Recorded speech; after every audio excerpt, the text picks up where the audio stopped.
English learners, and welcome back to another great lesson with EnglishPod. My name is Marco. And I'm Erica. And today we're bringing you a great intermediate lesson with some really useful vocabulary. Some vocabulary you can use to describe your job. Yes, this is a really common situation when someone asks you what you do, and you have to tell them. Exactly. So today's lesson is all about that. So before we jump into our dialogue, let's start with our vocabulary preview. Vocabulary preview.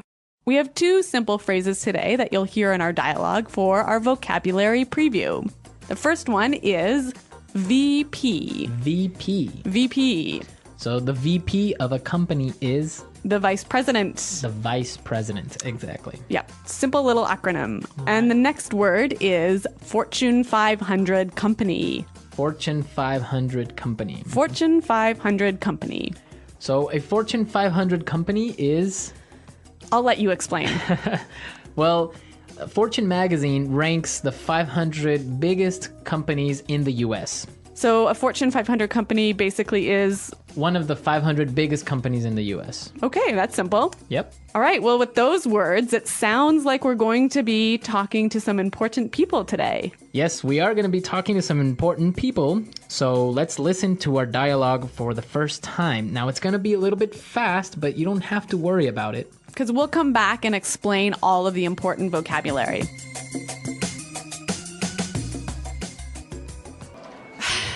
Oh, look. There's Caroline and her boyfriend. She's always going on about him at the office.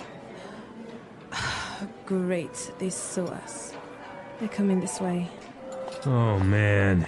Jessica, Arthur, hi. I'd like you to meet my boyfriend, Greg.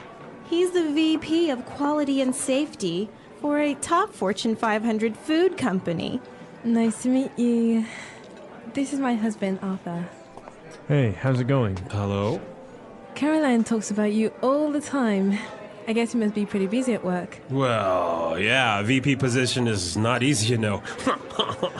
I implement policies and procedures nationwide, various departments, as well as train junior managers in FDA and EPA regulations. I also have to oversee daily operations of our quality control for the entire East Coast. That alone means I have 1,500 employees under me. Wow, yeah, that sounds exciting. And what about you, Arthur? What do you do for a living? Oh, I'm a Top Gun pilot.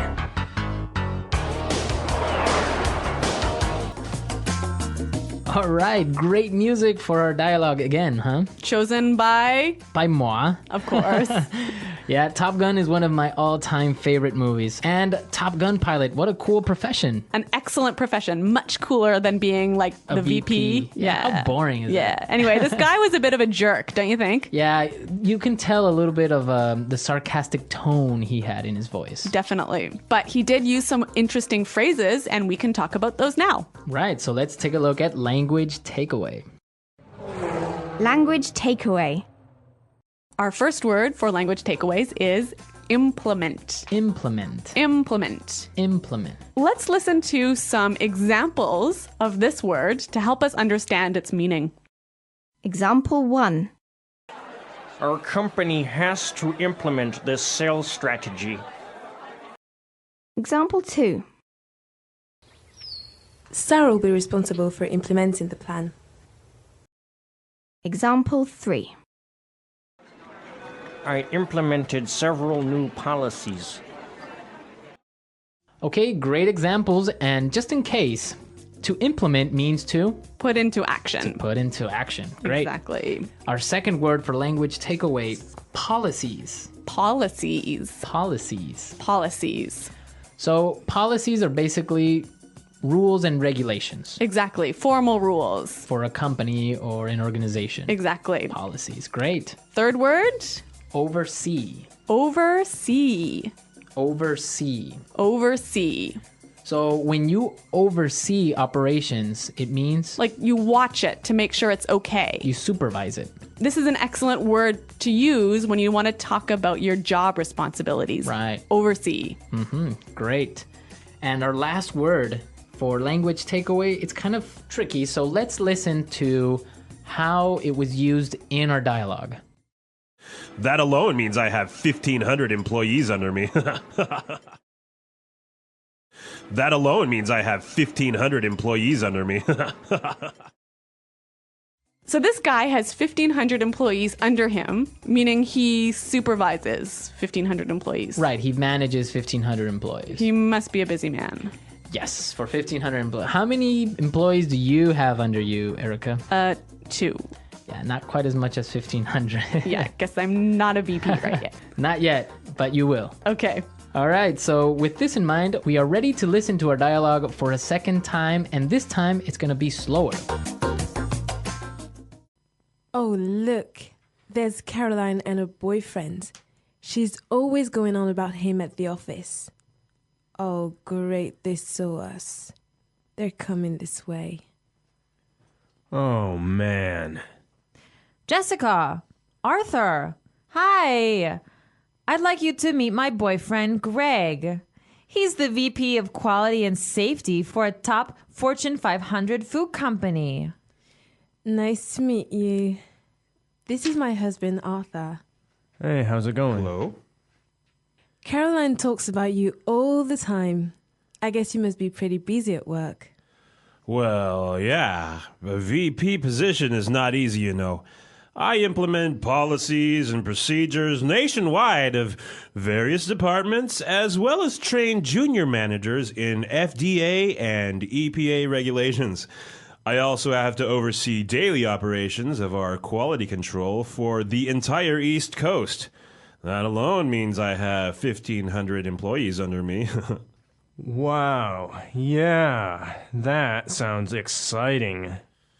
And what about you, Arthur? What do you do for a living? Oh, I'm a Top Gun pilot. Okay, great stuff. With this, now we can start with our Fluency Builder for today. Fluency Builder. We heard some excellent phrases in this dialogue, some phrases that sound really natural, hey? Yes, especially the first one that we have today is whenever someone talks and talks and talks and continuously talks without stopping, you would say, She's always going on about him at the office. She's always going on about him at the office. This is a really natural way of saying keeps talking about. right, keeps talking about him. Yep. So we have a few examples of how this phrase works. Let's listen. Example 1. My boss is always going on about how we need to save money. It's all he talks about. Example 2. Gary is always going on about his kids. He's always talking about how smart they are. Example 3. My mom is always going on about how I should get married. Okay, excellent. It's clear now. Yes. Okay, so let's move on to our second phrase for today. And this is a great one to use whenever you meet someone for the first time. Or when you start to talk to someone for the first time. Great. Hey, how's it going? Hey, how's it going? So this is a really relaxed and natural way of saying, how are you? How are you? Yeah. So yeah, you can just say, hey, how's it going? Yep. Great. Really natural sounding. Now, our third phrase is the most important one of our dialogue, Yes. and it's a really common situation. When someone asks you about your job, they might say this. Arthur, what do you do for a living? Arthur, what do you do for a living?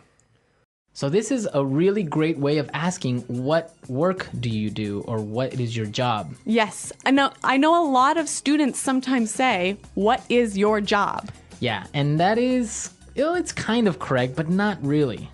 It doesn't sound very natural. Right. So you want to use what do you do or What do you do for a living? sounds great. That's the way you ask someone what is their job. And that's how you sound supernatural. Okay, so we're ready now to listen to our dialogue a last time. And now you are ready to understand everything. Oh, look, there's Caroline and her boyfriend. She's always going on about him at the office. Great, they saw us. They're coming this way. Oh, man. Jessica, Arthur, hi. I'd like you to meet my boyfriend, Greg. He's the VP of Quality and Safety for a top Fortune 500 food company. Nice to meet you.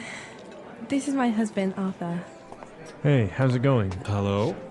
Caroline talks about you all the time. I guess you must be pretty busy at work. Well, yeah, VP position is not easy, you know.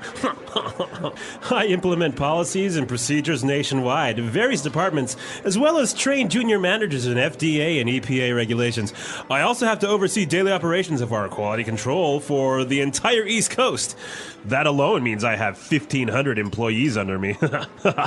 Wow, yeah, that sounds exciting. And what about you, Arthur? What do you do for a living? Oh, I'm a Top Gun pilot.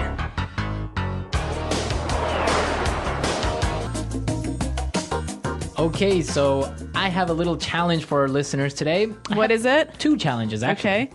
The first one, who performs the song that you heard, and what is the song called? Okay, I don't know the answer, so I'm looking forward to seeing what users do. And the second one is, what is the number 1 company in the Fortune 500? Oh, I also don't know this answer. 2 great questions, so I expect to see your answers on the comments page, but also we want to know about your profession. Yes, tell us about your job. Tell us what you do, and use some of the great phrases you learned today to describe your answer. Great. So we hope to see you there, but we're out of time now. So we'll see everyone at EnglishPod.com. Leave all your questions and, of course, all the comments. And Marco and I are always around to answer your questions. Well, until then, it's Goodbye. bye.